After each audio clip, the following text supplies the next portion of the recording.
Good morning students. Last class में हम लोगों ने गॉस थ्योरम पढ़ी थी। आज हम लोग गॉस थ्योरम की एप्लीकेशंस देखेंगे। देखिए, आपके सिलेबस में 4 एप्लीकेशंस हैं, जिसमें एक है इनफाइनाइटली लॉन्ग वायर जो हमारे इस पेज पे मौजूद है, एक आपकी स्फेरिकल शेल है, एक आपकी थिन शीट है, इनफाइनाइट थिन शीट, और लास्ट है आपका सॉलिड स्फीयर। इन 4 में से आज हम लोग 2 केस स्टडी करने वाले हैं, एक लॉन्ग वायर का और दूसरा स्फेरिकल शेल का। तो आगे चलते हैं अपनी क्लास में, और हम लोग अब देखने वाले हैं कि electric field due to an infinitely long charge wire. कि इलेक्ट्रिक फील्ड, एक इनफाइनाइटली लॉन्ग चार्ज वायर है मेरे पास, तो उसकी वजह से इलेक्ट्रिक फील्ड कितना होगा। तो सबसे पहले जो कि गॉस थ्योरम का बेस था, क्या था? Gaussian surface. गॉसियन सरफेस हम लोगों ने कल देखा था। एक पॉइंट चार्ज के लिए आपका गॉसियन सरफेस कैसा बना था? स्फेरिकल बन रहा था। लास्ट क्लास में हम लोगों ने देखा था। लेकिन आज हम लोगों का केस चेंज हो गया है और हमारे पास पॉइंट चार्ज की जगह पर एक इनफाइनाइटली लॉन्ग चार्ज वायर है। देखिए, गॉसियन सरफेस को बनाने का मकसद इतना है कि जो हमारी बॉडी अवेलेबल है हमारे पास, वो पूरी उस गॉसियन सरफेस में कवर हो जाए। जैसे ये आपका था पॉइंट चार्ज, इसको हमने पूरा कवर कर दिया था। गॉसियन सरफेस था क्या? हाइपोथेटिकल क्लोज सरफेस था। सिमिलरली अब मेरे पास इनफाइनाइटली लॉन्ग चार्ज वायर है। अगर मैं इसको, जैसे मान लो ये तुम्हारे पास वायर है और इसको तो मैं चारों ओर से कवर करना है। मैंने कहा इसको कवर कर दो, क्या करोगे? एल्युमिनियम फॉइल से मैंने बोला इसको कवर कर दो, तो क्या करोगे? ऐसे लपेटोगे पूरा एल्युमिनियम फॉइल, इसके ऊपर लपेटना स्टार्ट करोगे तुम लोग। जब पूरे पे एल्युमिनियम फॉइल आप लपेट दोगे तो आपको क्या मिलेगा? अगर उस एल्युमिनियम फॉइल, इस पेन को मैं निकाल लूँ, फिर उसके बाद मानो कि मैंने इस पेन को निकाल लिया धीरे धीरे करके और एल्युमिनियम फॉइल तुम्हारे सामने लाया, तो वो एल्युमिनियम फॉइल कैसी दिखेगी तुम्हें? सिलेंड्रिकल दिखेगी। सिलेंड्रिकल दिखेगी। वही एल्युमिनियम फॉइल जो कि सिलेंड्रिकल दिख रही है, वही आपका क्या है? गॉसियन सरफेस है। वही आपका क्या है? गॉसियन सरफेस है। यहाँ पर भी आपके पास क्या है? Infinitely long wire. जैसे कि ये पेन था वैसी, तो हमने उसके ऊपर मान लो एक एल्युमिनियम फॉइल लपेट दी और उसको जब निकाला तो वो कैसी दिखेगी आपको? सिलेंड्रिकल दिखेगी। तो इनफाइनाइटली लॉन्ग चार्ज वायर के लिए आपका जो गॉसियन सरफेस है वो कैसा है? वो सिलेंड्रिकल बनेगा। कैसा बनेगा? सिलेंड्रिकल गॉसियन सरफेस मिलेगा। जैसा कि आप लोग देख पा रहे हैं, मैंने उसको रेड पेन से शो करा है। तो ये आपका है Gaussian surface with dotted line and a red pen. ये आपका गॉसियन सरफेस, ठीक है। अब इस गॉसियन सरफेस में आप देखोगे तो इस चार्ज की वजह से, जो इस पर चार्ज मौजूद है वायर पे, इसमें आपकी इलेक्ट्रिक फील्ड निकलेगा। अब इलेक्ट्रिक फील्ड तो क्योंकि पॉजिटिव चार्ज हमने कंसिडर कराया था, आउटवर्ड होगा। अब इस सिलेंडर पे या गॉसियन सरफेस पे जो आपका इलेक्ट्रिक फील्ड है वो 3 जगह हो सकता है। एक तो इसके फ्लैट सरफेस पे ऊपर, एक इसके कर्व सरफेस पे। मान लो अब यही वो एल्युमिनियम फॉइल है, तो इसमें क्या है आपका? एक तो ये वाला सरफेस है कर्व वाला, और 2 सरफेस आपको कहाँ मिलेंगे? एक ये वाला मिलेगा ऊपर वाला, और एक ये नीचे वाला, ठीक है, और ये कर्व। तो इसमें आपके 3 सरफेस ही तो मौजूद होंगे, एक आपका ऊपर, एक नीचे, और दिस वन कर्व सरफेस। अब इससे मुझे निकालना है कि यहां से इन सरफेसेस से आपका फ्लक्स कितना निकलेगा। तो इस सिलेंडर से जो फ्लक्स आपका निकल रहा है, flux link with cylinder is given as कैसे? Phi is equal to E dot D S.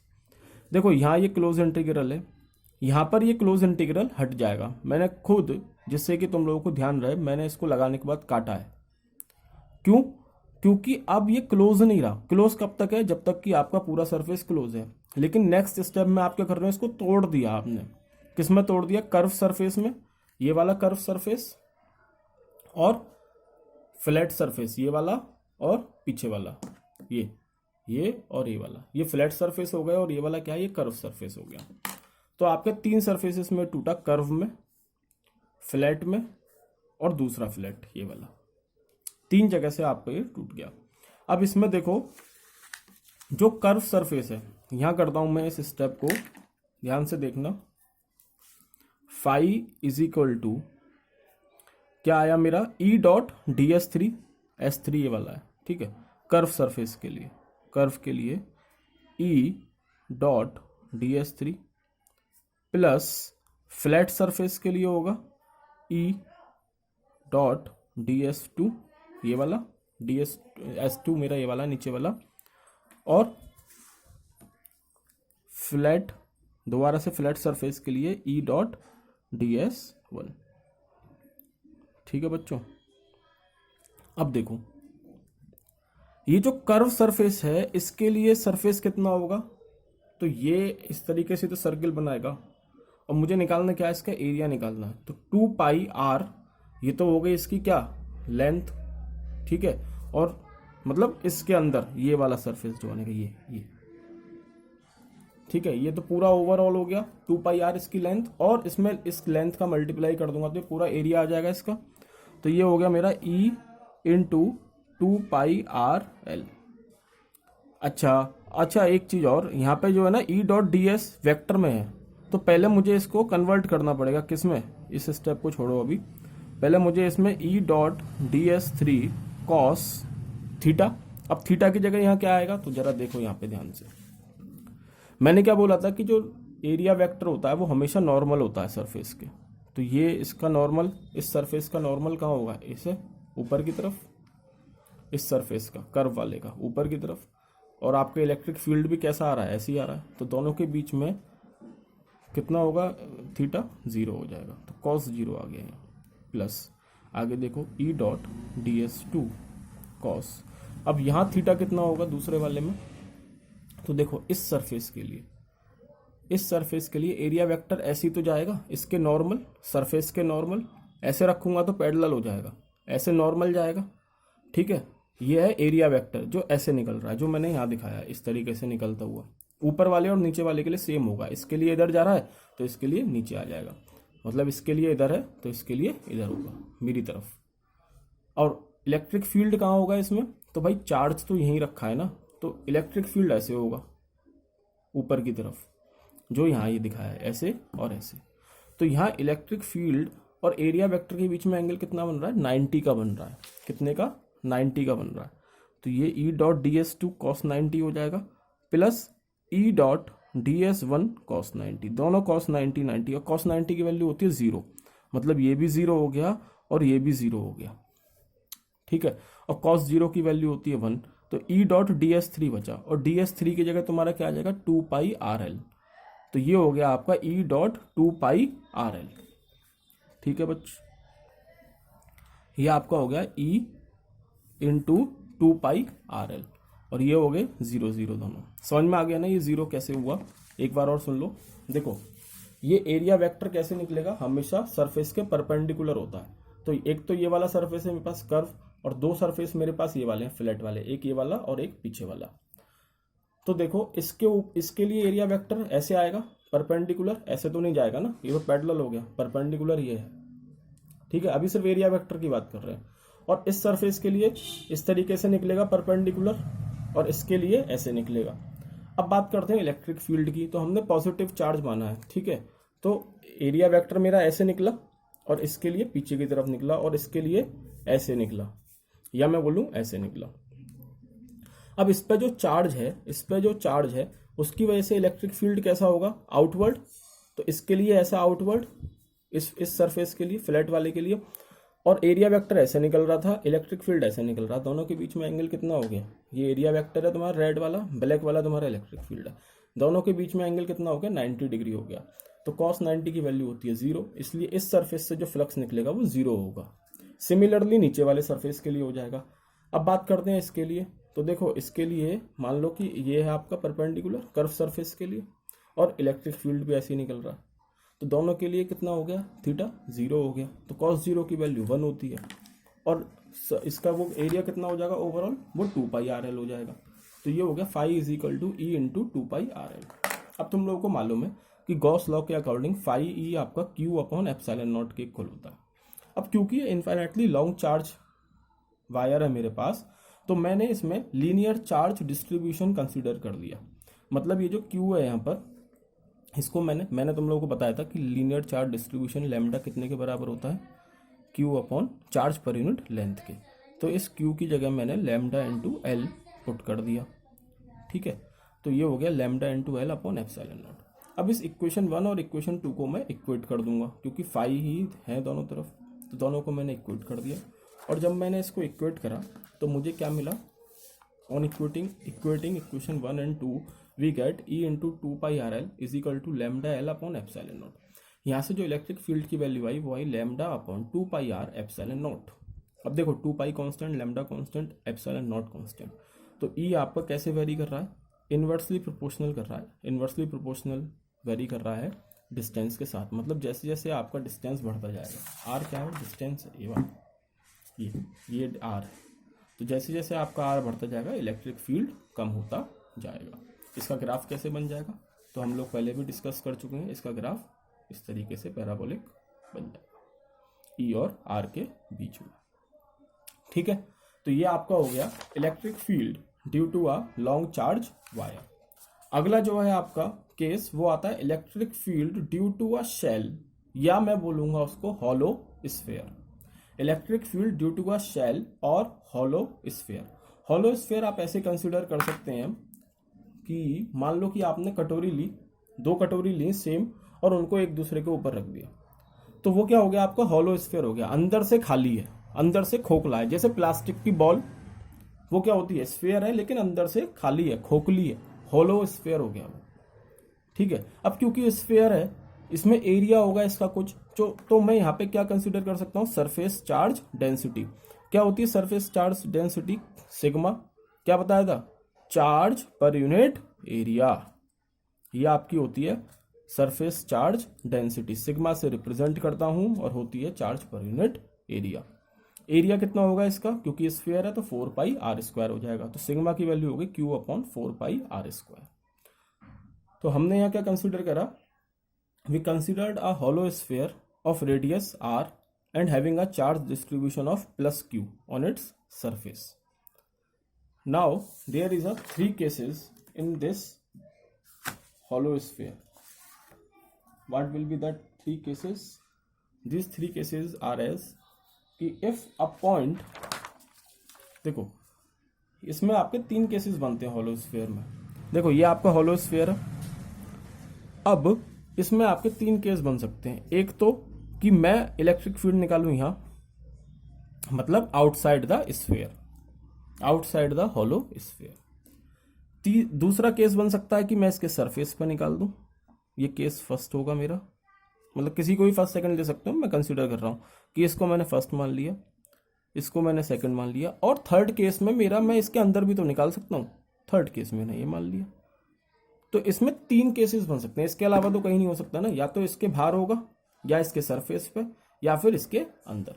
तो हमें इन तीनों केसेस में आपका इलेक्ट्रिक फील्ड निकालना है कि इलेक्ट्रिक फील्ड आपका इन तीनों केसेस में क्या होगा, जब पॉइंट आउटसाइड द स्फीयर होगा, on the surface of sphere होगा, एंड इनसाइड द स्फीयर होगा। तो देखो पहला केस हम कंसीडर कर रहे हैं फील्ड आउटसाइड द शेल, मतलब हमने इसकी रेडियस कितनी मानी थी, कैपिटल आर मानी थी, कैपिटल आर मानी हमने हॉलो स्फीयर की रेडियस। तो कैपिटल आर हमने रेडियस इसकी मानी, ये रहा मेरा हॉलो स्फीयर, ठीक है। मैंने तुम लोगों से क्या बोला था कि मुझे इस तरीके से बॉडी को कवर करना है, गॉसियन सरफेस इस तरीके से बनाना है कि मेरी पूरी बॉडी उसमें कवर हो जाए। तो मेरे मान लो एक बॉल दी तुम लोगों को, वही सेम केस मैंने बॉल दी, लो भाई इसको कवर कर दो एल्युमिनियम फॉइल से, तो तुम क्या करोगे, उसको एल्युमिनियम फॉइल से कवर कर दोगे। अब तुम्हें वो बॉल कैसे, बॉल के ऊपर जो एल्युमिनियम फॉइल है वो कैसी दिखेगी, स्फीयर ही तो होगी, वो भी स्फीयर ही होगी, कुछ चेंज तो नहीं हो जाएगी ना। तो वही केस है इसमें, ये मेरा स्फीयर है, अब मुझे इसको पूरा कवर करना है, तो ये भी तो स्फीयर ही होगा, तो मैंने इसको कवर कर दिया। और क्योंकि मैं इसके आउटसाइड निकल रहा हूं तो आउटसाइड से कवर करूंगा, ठीक है, मैंने आउटसाइड से कवर कर दिया इसको। मैंने एक पॉइंट इसके आउटसाइड मान लिया जो कि डिस्टेंस स्मॉल आर पे है, यहाँ कहीं स्मॉल आर पे, रेडियस इसकी कैपिटल आर है, और हमने पॉइंट कंसिडर करा स्मॉल आर डिस्टेंस पे। मैंने यहाँ एक एरिया वेक्टर, एरिया मान लिया, स्मॉल एरिया, जिसका एरिया वेक्टर कहाँ होगा, आउटसाइड द और नॉर्मल टू द सरफेस, तो ये डीए मान लिया मैंने।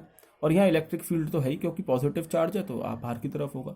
आउटसाइड द शेल का क्या मतलब हुआ कि मेरा स्मॉल आर जो है वो कैपिटल आर से बड़ा हो गया, क्योंकि कैपिटल आर क्या है, मेरा रेडियस है, और स्मॉल आर बाहर लाई कर रहा है, तो स्मॉल आर मेरा ग्रेटर हो जाएगा किससे, कैपिटल आर से। हमने क्या करा, शेल को एंक्लोज कर दिया गॉसियन स्फीयर में। अब मुझे इससे क्या निकालना, फ्लक्स निकालना, फ्लक्स निकालना मुझे। तो फाई टोटल कितना होगा, E dot D A, E dot D A. अब तुम लोगों को यहाँ पे दिख ही रहा है कि जो थीटा है वो जीरो होगा, क्योंकि इलेक्ट्रिक फील्ड ऐसे जा रहा है और एरिया वेक्टर भी आपके ऐसे ही जा रहा है, तो दोनों के बीच में थीटा क्या होगा, फिर से जीरो हो जाएगा। तो मैं इसको सीधे लिख सकता हूँ ई इंटू 4πr²। अब ये स्मॉल आर क्यों लिया, क्योंकि मैं इस सरफेस के लिए निकाल रहा हूँ जो मैंने कंसिडर करा है, गॉसियन सरफेस के लिए आउटसाइड द स्फीयर। तो मैंने यहाँ स्मॉल आर पुट करा, ई इंटू 4πr²। अब गॉस लॉ के अकॉर्डिंग मुझे मालूम है फाई आपका क्यू अपॉन एप्सिलॉन नॉट होता है। कितना चार्ज एंक्लोज्ड है इसके अंदर, क्यू एंक्लोज्ड। हमने कल पढ़ा था, ये बात याद रखना। अभी एक केस इसमें आएगा कि चार्ज एंक्लोज्ड जितना है वही हम कंसीडर करते हैं। तो इसके अंदर कितना चार्ज एंक्लोज्ड है, अभी अभी हमने माना था कितना चार्ज है इसके ऊपर, कैपिटल क्यू, कैपिटल क्यू। तो इसके अंदर जो चार्ज एंक्लोज्ड है वो है कैपिटल क्यू। तो हमने लिख दिया Q capital divide by epsilon naught. अब क्योंकि दोनों ही फाई हैं, दोनों को दोबारा से इक्वेट कर दिया जैसे पिछले केस में करा था। तो यहां से आपकी ई की वैल्यू क्या आ गई, 1/4πε0 Q upon r²। Small R, small R क्या है, जितने भी डिस्टेंस पे आप निकाल रहे हो वो है आपका स्मॉल आर। ठीक है बच्चों। अब इसमें ध्यान दो कि ये तो पॉइंट चार्ज जैसा ही आ गया, 1/4πε0 क्यू अपॉन r², ये पॉइंट चार्ज के लिए आता है। ठीक है। अब अगर मैं तुमसे कह रहा हूं कि अभी तो डिस्टेंस मेरा यहां पे था, भार था ये आर, पॉइंट मेरा भार था आउटसाइड द शेल। अब मैंने कहा कि मैं इस आर को उठा के सरफेस पे ले आया, कोई फर्क पड़ेगा, नहीं पड़ेगा। सिंपली मैं क्या करूंगा कि जब मेरा R, small R capital R के बराबर हो जाएगा, तो मैं इस आर की जगह कितना हो जाएगा, मतलब स्मॉल आर और कैपिटल आर दोनों बराबर हो गए, तो इस आर की जगह कैपिटल आर पुट कर दूंगा। तो यही मेरा अगला केस है कि जब पॉइंट आपका लाई कर रहा हो स्फेरिकल शेल पे, when point lies on spherical shell, मतलब R is equal to R, capital R और स्मॉल आर दोनों बराबर हो गए। तो इक्वेशन ए क्या हो जाएगी आपकी, 1/4πε0 क्यू अपॉन r²। अब यहां देखो क्यू अपॉन r², अब ये क्यू अपॉन 4πr² कितने के बराबर है, सिग्मा के बराबर है, और ये चीज हमें यहां मिल रही है 4πr²। तो मैं इसको लिख सकता हूं सिग्मा अपॉन एप्सिलॉन नॉट भी लिख सकता हूं, लेकिन कहां पर है ये सरफेस पे है, स्फेरिकल शेल के ऊपर जब पॉइंट आ गया, बॉल के ऊपर जाके खड़ा हो गया मैं अपनी। अभी तक मैं बॉल से दूर खड़ा हुआ था कि बॉल यहाँ रखी है, मैं यहाँ खड़ा हूँ, अब मैं बॉल के ऊपर जाके खड़ा हो गया, तो वहां जो आपका इलेक्ट्रिक फील्ड आएगा वो सिग्मा अपॉन एप्सिलॉन नॉट आएगा। And the last case is field inside the shell. Field inside the shell, field inside the shell का मतलब है कि पहले मैंने यहाँ पॉइंट कंसीडर करा था, फिर दूसरे केस में मैं यहाँ आ गया, अब तीसरे केस में मैं इसके अंदर चला गया, मतलब मेरा जो स्मॉल आर है वो कैपिटल आर से छोटा हो जाएगा। स्मॉल आर जो है मेरा कैपिटल आर से छोटा हो गया। ये रही आपकी शेल और ये रही आपकी गॉसियन सरफेस, गॉसियन सरफेस, क्योंकि निकालना तो मुझे इस पॉइंट में ना, तो गॉसियन सरफेस यहाँ पे स्फेरिकल बन गया। अब देखो भाई, जो कि हम लोगों ने कल पढ़ा था और इसी केस की मैं बात कर रहा था कि इसमें जब मैंने गॉसियन सरफेस बनाया इस शेल के अंदर, इस शेल के अंदर जब मैंने गॉसियन सरफेस बनाया, तो आपका चार्ज कितना है इस शेल के अंदर, इस गॉसियन सरफेस के अंदर कितना चार्ज है, चार्ज जो एंक्लोज्ड कर रहा है गॉसियन सरफेस वो है ही नहीं, जीरो है, क्योंकि ये अंदर से तो हॉलो है। मैंने तुम लोगों से क्या बोला, मैंने बोला कि अंदर जो स्फीयर के अंदर है, मतलब जो दो कटोरियां थी उसके अंदर आप एल्युमिनियम फॉइल लगा दो, तो गॉसियन सरफेस कैसा मिलेगा, स्फेरिकली तो मिलेगा, दोनों का ज्वाइन करूंगा तो गॉसियन सरफेस तो स्फेरिकली मिलेगा, लेकिन उसके अंदर चार्ज कितना है, वो जीरो है, क्योंकि कोई चार्ज है ही नहीं, अंदर से खोखली है, खाली है, तो गॉसियन सरफेस के अंदर कोई चार्ज ही नहीं है। और क्योंकि कोई चार्ज नहीं है, ये फाई लिखा है, ठीक है, और क्योंकि कोई चार्ज नहीं है तो आपका फाई क्या होता है, क्यू अपॉन एप्सिलॉन नॉट, और ये क्यू भी कौन सा है, जितना चार्ज आपने एंक्लोज्ड कर रखा होगा, एंक्लोज्ड चार्ज कोई है ही नहीं, तो फाई कितना हो गया, जीरो, तो फाई हो गया जीरो।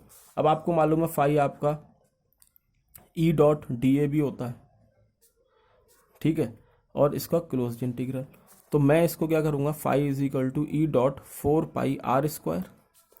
इन दोनों को इक्वेट कर दूंगा तो E into 4πr² is equal to 0, तो E कितना आ गया, 0 आ गया। मतलब इनसाइड द शेल, शेल के अंदर आपके जो इलेक्ट्रिक फील्ड होगा वो 0 है। Inside the shell electric field is 0। ठीक है, अब इसमें आपके जो 3 केस बने, इलेक्ट्रिक फील्ड अंदर जो है शेल के वो 0 है, इलेक्ट्रिक फील्ड जो बाहर मतलब सरफेस पे है शेल के वो Q/4πε0 कैपिटल R का स्क्वायर है, और जब आउटसाइड द शेल पहुंच गए बिल्कुल ही बाहर तो 1/4πε0 Q/r² है। मुझे इसको ग्राफ पे रिप्रेजेंट करना है, तो ये देखो मैंने ग्राफ बनाया है, ये इलेक्ट्रिक फील्ड है, ये मेरा स्मॉल r डिस्टेंस है, ये मैंने एक शेल कंसीडर कर ली। ठीक है, ये मैंने शेल कंसीडर कर दिया, वही वाली जिसका हमने इलेक्ट्रिक फील्ड निकाला है। ठीक है, अब ये ओरिजिन है, ओरिजिन से यहाँ तक का डिस्टेंस इसका क्या हो गया, कैपिटल R है, यहाँ तक का रेडियस ही तो है कैपिटल R। ठीक है, तो ये कैपिटल R हो गया। अब अंदर अंदर जो इलेक्ट्रिक फील्ड है वो कितना है, 0 है। तो ये देखो मैंने डार्क करके शो करने की कोशिश करी है, ये है आपका E इज इक्वल टू 0, क्योंकि मैं यहाँ से यहाँ तक मेरा E चेंज ही नहीं हो रहा, 0 ही तो रहेगा अंदर अंदर, ये शेल के अंदर अंदर E इज इक्वल टू 0। लेकिन जैसे ही मैं सरफेस पे पहुंचा तो मेरा इलेक्ट्रिक फील्ड बढ़ के कितना हो जाता है, σ/ε0 हो जाता है, बढ़ा दिया यहाँ पे आ गया। लेकिन अब जैसी सरफेस से मैं आगे बढ़ना चालू करूंगा तो ये मेरा कैसा वेरी कर रहा है, इलेक्ट्रिक फील्ड डिस्टेंस के साथ इनवर्सली प्रोपोर्शनल टू R²। ठीक है, तो इसका ग्राफ बन जाएगा आपका इस तरीके से, इनवर्सली प्रोपोर्शनल। तो ये आपके 2 केस हो गए आज, एक इन्फिनेटली लॉन्ग चार्ज वायर की वजह से और एक आपका स्फेरिकल शेल की वजह से जो इलेक्ट्रिक फील्ड होगा। 2 केस कर लिए, बचे हुए 2 केस हम लोग नेक्स्ट क्लास में डिस्कस करेंगे। आशा करते हैं आपको आज का लेक्चर पसंद आया होगा। Okay, thank you.